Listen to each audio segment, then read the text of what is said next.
Hi guys, how you doing today? Good morning. Happy Thursday. Hope you guys are doing great today.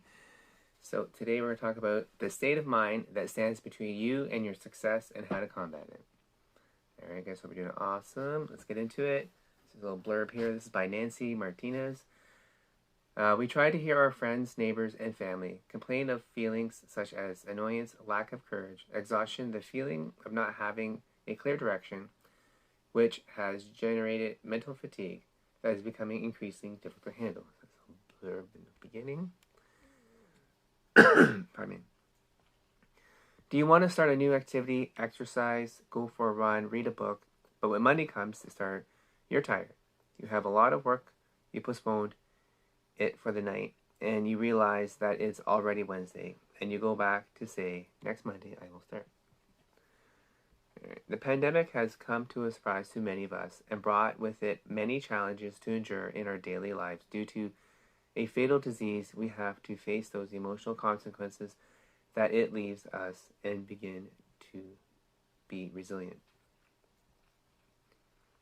We tend to hear our friends, neighbors, and family complain of feelings such as annoyance, lack of exhaustion, the feeling of not having a clear direction, which has generated mental fatigue that is becoming increasingly difficult to handle. Have you ever felt like this? Do you feel like you no longer have the same shine, the excitement of doing something new? Do you want to do things but you don't have the energy enough to carry them out? And it only remains as an activity that you had the intention to do but did not achieve it. This is called languidity. The term languidity was determined by sociologist and psychologist Corey Keyes, who defines it as a state in which an individual lacks positive emotion towards life is not functioning well either psychologically or socially. Cool. Languish is a mental health condition that can exist of having the feeling of being stagnant, not having a clear direction, exhaustion, apathy, a feeling of not being present in your day-to-day life, abandoning activities that you used to do with pleasure, motivation, and emotion. You want to take them back, but you don't know how or why you can perform the same anymore. Languish is the ignored child of mental health. Interesting. It is the gap between depression and well-being. The absence of well-being. You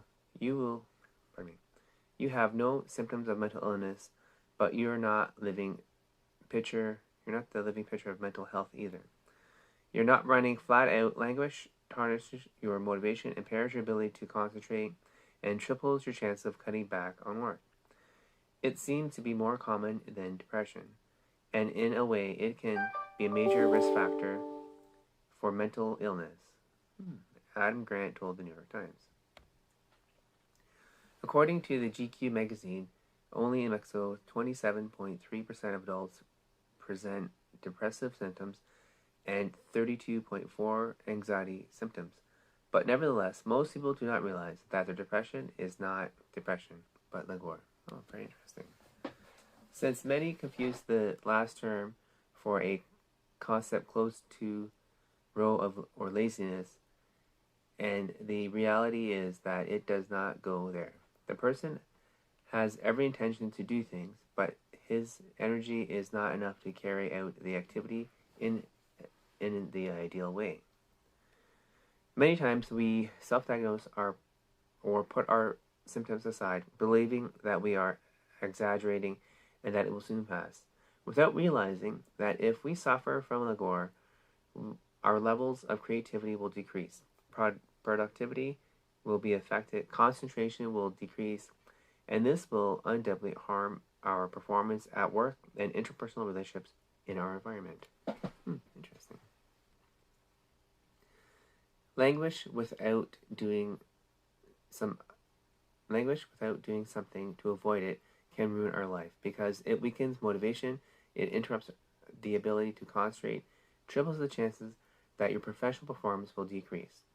There is a greater probability of suffering from depression and anxiety in the next decade, says Mario Gara, thanologist, lecturer, and psychotherapist. So before this, we have two options that position us in the middle of a straight line. 1. Do nothing and let this turn into a severe depression. Or 2. Treat ourselves and return to having the emotional balance that allows us to have that feeling of fun and well-being. How can we treat Lagore? One, here's a couple bullet points there for us. Let's check them out. Maintain contact with people who inspire you. When you surround yourself with people who are full of energy, wanting to grow emotionally and personally, that inspire you to fight for your dreams, to want to move forward and do everything you have always wanted. Respect your work hours.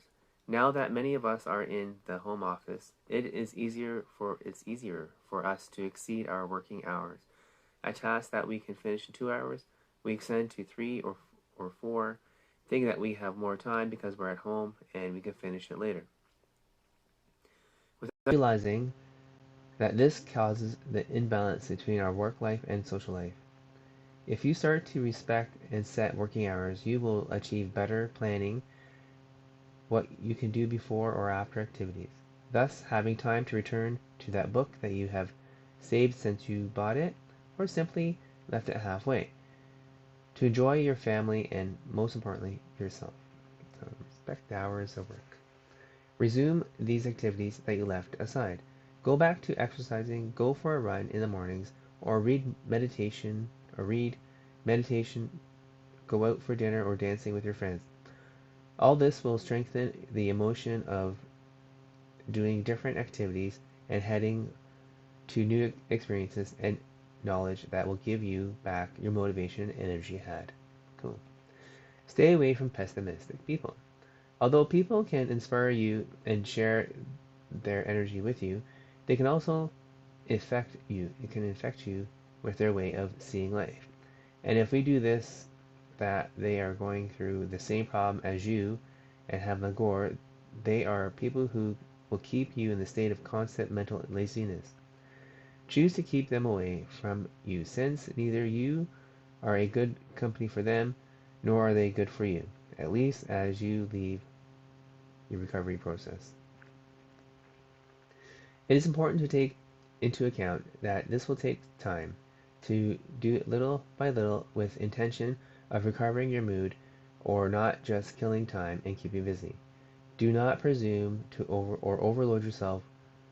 Go to a step that allows you to return to your emotional balance and regain the energy you need to feel full, or vibrate so high again that you become the person who inspires more languid people and go back on their path of depression and wanting to vibrate the same.